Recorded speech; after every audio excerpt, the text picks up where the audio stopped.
Okay, so let's look at some of the methods we can use to help us find the limit of a sequence. So when you are being given a sequence to find its limit, one of the first thing you can do, of which I didn't add, is what we call the plug and see, right?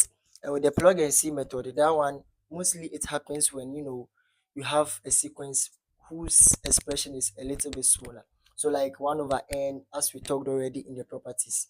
Yes, so you know that 1 over n, immediately you plug in your n as theta, automatically you are going to get 0. Yes, so some of the methods that we normally use to find the limit of a sequence include the algebraic simplification.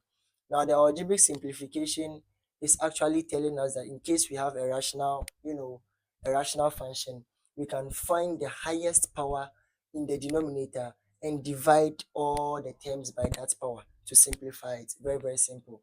Another one too is the L'Hopital's rule. Now, we use the L'Hopital's rule when we can't use algebraic simplification, and we always use the L'Hopital's rule when we have something we call the indeterminate form. Yes, when we have something we call the indeterminate form.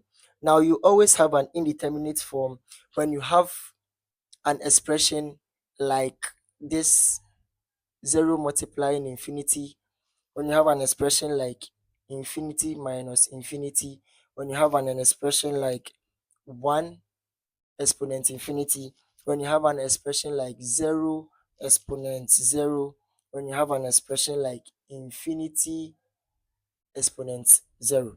Now, all these are something we call indeterminate what forms. Yes, when you also have infinity over infinity, this one is also an indeterminate form. When you have 0 over 0, this is also an indeterminate form.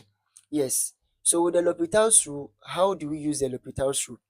Now, to use the L'Hopital's rule, first of all, you would have to represent the function in a form of x. Are you getting it? Because you would have to change certain things. When we solve some examples, you would understand. And after doing that, all you have to do is ensure that the function is in a fractional form. Yes, ensure that the function is in a fractional form. So what do you do next? You differentiate the numerator separately and also differentiate the denominator separately. And we also have the squeeze theorem. We also use the squeeze theorem when a sequence can be easily bounded. So something like sine, cos, majority of these sequences, you can easily bound them by -1 and +1. So let's look at some examples. Okay, so we are going to look at how to find the limit of this sequence. Now, first of all, you write your limit. So you have your limit as n approaches infinity of 3 plus 5n squared all over n plus n squared. Yes, so after you've written your sequence down, what are you going to do? You now look at the method you are trying to use. Now, you see, with this type of sequence, it would be very easy to use the first method because we can easily divide through by the highest power of n in the denominator. So we are going to get the limit as n approaches infinity. We have 3 all over n squared plus 5n squared all over n squared all over n over n squared plus n squared over n squared. Yes, so you realize that what's going to happen over here. Now you realize that when we insert infinity, or when we insert n into the expression, certain places are going to go to 0. Are you getting it?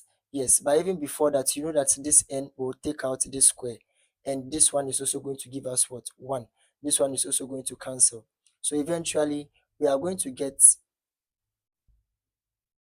0, because when you put infinity over here, this one is going to go to 0. 0 plus 5 all over 0 plus 1. And when you further simplify this one, your final answer is going to be 5. Therefore, the limit L is approaching 5. Very simple, not to complicate things. So this means that this particular sequence is going to converge at a particular value, which is 5. which means it's going to approach 5, although it's not going to reach 5, but it's going to approach 5.